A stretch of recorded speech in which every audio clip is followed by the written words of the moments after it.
Ayan guys. Ito po ako maghapon. Tulog po ako. Kahit anong gulo ng mama ko sa akin, hindi po ako gigising. Pero mamayang alas 12 po ng madaling araw, gising po ako hanggang alas 5 ng umaga po.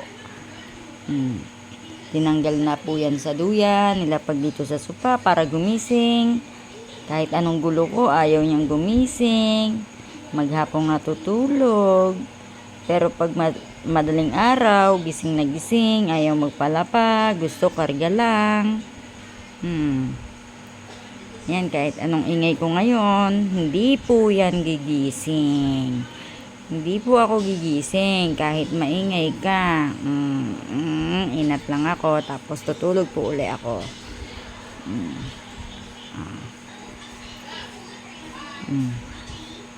Puniti ng sedula. Ay.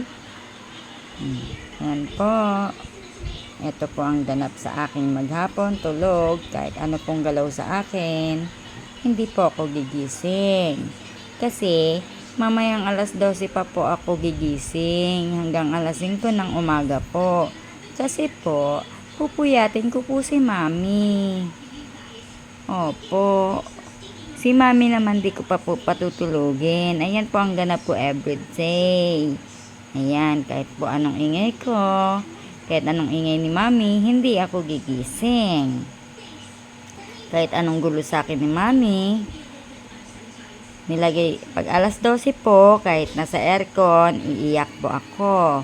Pag binaba po ako sa sala, iiyak po uli ako. Pag nilagay ako sa crib, iiyak po ako. Kapag nilagay ako sa duyan, iiyak po ako. Kasi po, hindi po ako inaantok.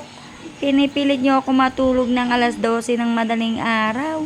Hanggang alas 5 ng umaga, hindi nga ako inaantok maghapon lang po ang gusto kong tulog. Ayan.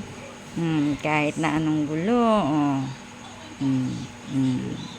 Hindi ako inaantok.